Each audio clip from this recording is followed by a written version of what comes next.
Well guys, supervise machine learning algorithms में हमने अपनी पहली मशीन लर्निंग एल्गोरिदम पढ़ी which was linear regression.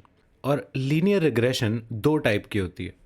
One is simple linear regression and the other one is multiple linear regression. Simple linear regression में हम लोगों ने देखा कि y एक सिंगल वेरिएबल का फंक्शन होता है x का, और हम लोग एक y equals to M x plus c करके एक इक्वेशन कैलकुलेट करते हैं जिसका यूज़ करके हम किसी भी गिवन वैल्यू ऑफ x पे y कैलकुलेट कर सकते हैं। Now multiple linear regression extension है सिंपल लीनियर रिग्रेशन का, जिसमें हमारे पास सिंगल इंडिपेंडेंट वेरिएबल नहीं होता। इसमें हमारे पास बहुत सारे इंडिपेंडेंट वेरिएबल्स होते हैं। There are multiple independent variables and hence the name multiple linear regression, जो कि मैं आपको बताऊंगा इस वीडियो में। So let's begin.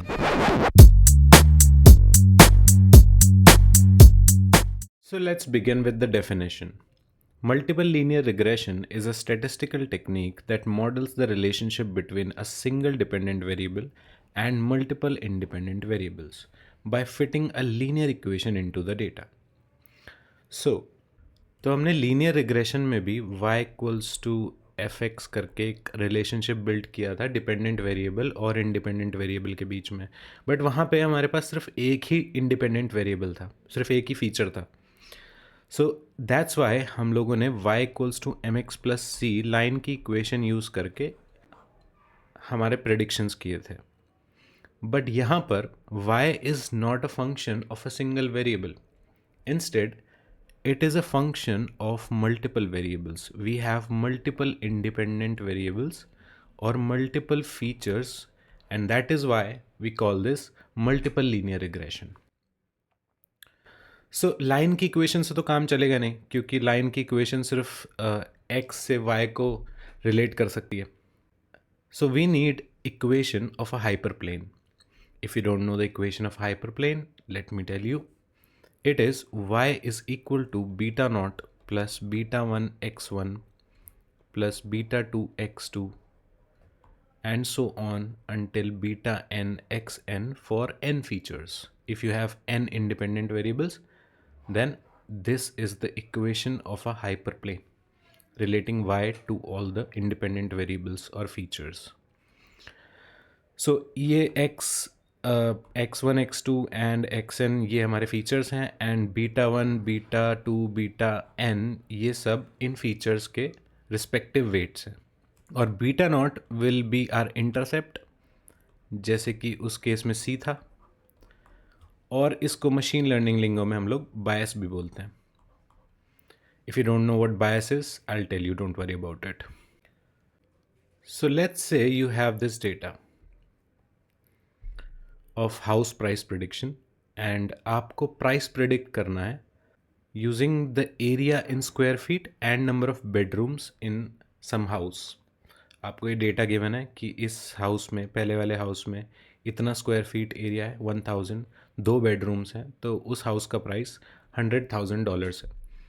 तो आपको एक इक्वेशन कैलकुलेट करनी है प्राइस की, जिससे आप प्राइस प्रिडिक्ट कर सको यूजिंग एरिया एंड बेडरूम्स।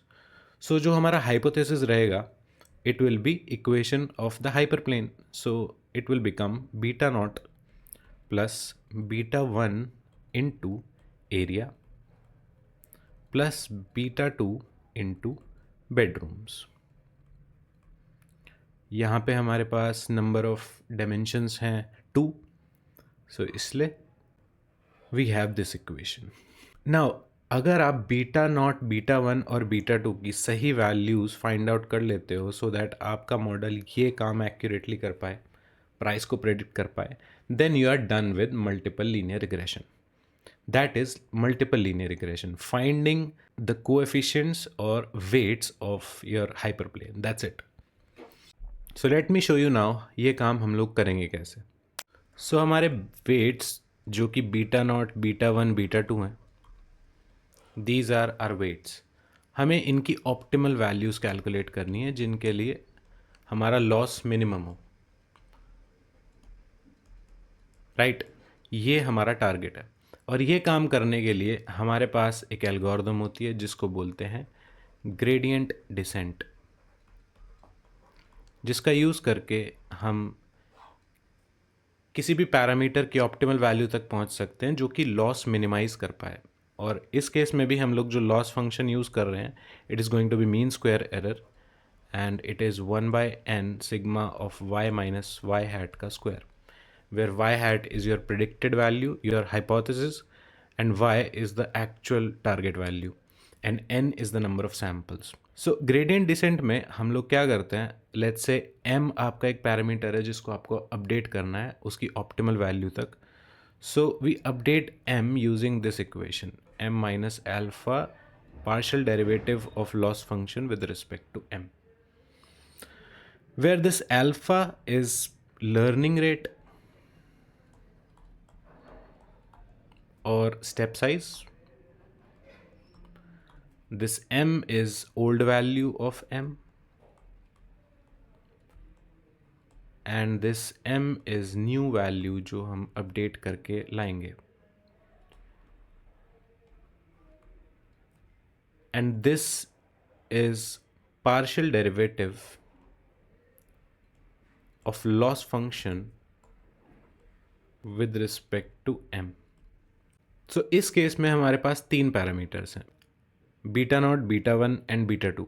तो हम लोग क्या करेंगे, for I in range let's say 10,000, हम लोग 10,000 नंबर ऑफ आइटरेशंस के लिए इसको रन करेंगे.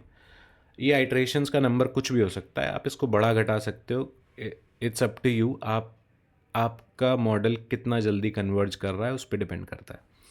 सो हमें तीन चीज़ें अपडेट करनी है, beta not as beta naught minus alpha and derivative of loss function with respect to beta naught, and beta 1 which will have the same formula, and then beta 2. We have three parameters to update. So ये alpha तो constant है, तो हमें चाहिए होंगे ये तीनों चीज़ें, derivative of loss functions with respect to beta naught, beta one and beta two. So let me tell you ये हम लोग कैसे कैलकुलेट करेंगे. So your loss function is mean square error which is 1/n sigma y minus y hat का square, and where y hat is your hypothesis, और multiple linear regression के case में it is equal to beta naught plus beta one x1 plus beta two x2. यहाँ पे मैं ज्यूम करके चल रहा हूँ कि हमारे पास सिर्फ दो ही इंडिपेंडेंट वेरिएबल है, तो हमारे पास सिर्फ beta one, beta two and beta not he parameters हैं.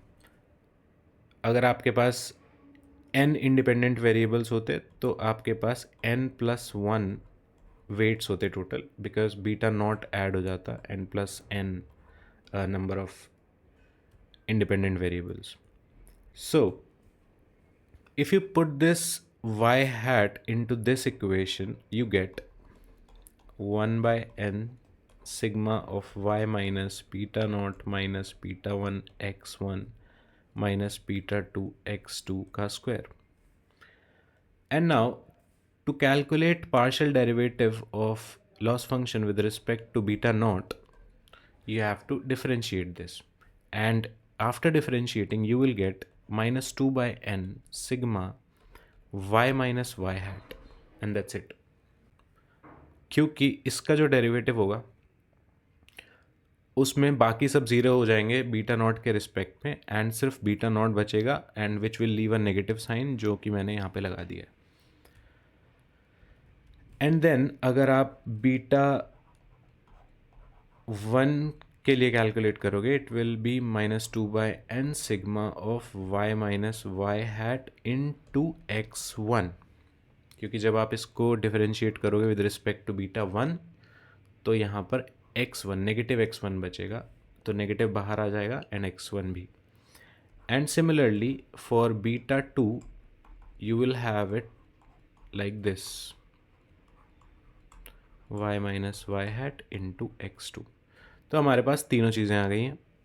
अब हम ग्रेडियंट डिसेंट में इन वैल्यूज़ को रख के इन पैरामीटर्स को अपडेट कर सकते हैं. सो इस होप में कि आफ्टर 10,000 आइटरेशंस हम इन तीनों पैरामीटर्स की ऑप्टिमल वैल्यूज़ तक पहुंच जाएंगे जो हमारे लॉस फंक्शन को मिनिमाइज कर पाए और हमें एक्यूरेट प्रिडिक्शंस दे पाए.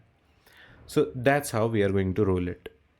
So that is all about multiple linear regression and next video में हम लोग multiple linear regression पे एक project करेंगे जिसमें हम लोग predict करने की कोशिश करेंगे quality of wine.